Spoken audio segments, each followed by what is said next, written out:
Hi అండి, ఈరోజు ఇంకో బ్యూటిఫుల్ తంజావూర్ స్టైల్లో పెయింటింగ్ శారీతో మేము ముందుకు వచ్చాను. ఈ శారీ అంతా కూడా ఇలా ప్యారెట్స్ బుట్ట ఇలా పెయింటింగ్ చేశాను. యాక్చువల్గా ఇది గ్యాప్ బోర్డర్ శారీ, కానీ మధ్య మధ్యలో ఇలా బుట్ట వచ్చింది. అందుకని కంటిన్యూస్ బార్డర్ డిజైన్ వేయకుండా ఇలా బుట్ట ఇలా ప్యారెట్ తోటి డిజైనింగ్ చేసామండి. ఈ శారీలో ఉన్న రెడ్డిష్ పింక్ కలర్ని మ్యాచ్ చేస్తూ ఈ ప్యారెట్కి కూడా అదే కలర్తో డిజైన్ చేశాను.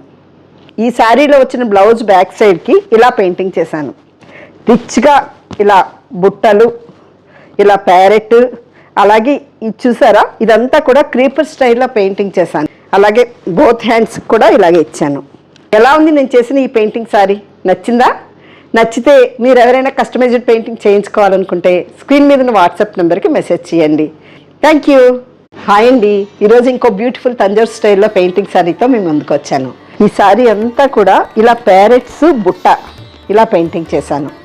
యాక్చువల్గా ఇది గ్యాప్ బోర్డర్ శారీ, కానీ మధ్య మధ్యలో ఇలా బుట్ట వచ్చింది. అందుకని కంటిన్యూస్ బార్డర్ డిజైన్ వేయకుండా ఇలా బుట్ట ఇలా ప్యారెట్ తోటి డిజైనింగ్ చేసామండి.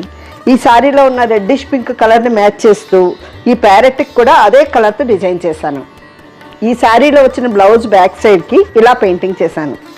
రిచ్గా ఇలా బుట్టలు ఇలా ప్యారెట్, అలాగే ఇది చూసారా, ఇదంతా కూడా క్రీపర్ స్టైల్లో పెయింటింగ్ చేశాను. అలాగే బోత్ హ్యాండ్స్ కూడా ఇలాగే ఇచ్చాను. ఎలా ఉంది నేను చేసిన ఈ పెయింటింగ్ శారీ? నచ్చిందా? నచ్చితే మీరు ఎవరైనా కస్టమైజ్డ్ పెయింటింగ్ చేయించుకోవాలనుకుంటే స్క్రీన్ మీద ఉన్న వాట్సాప్ నెంబర్కి మెసేజ్ చేయండి. Thank you.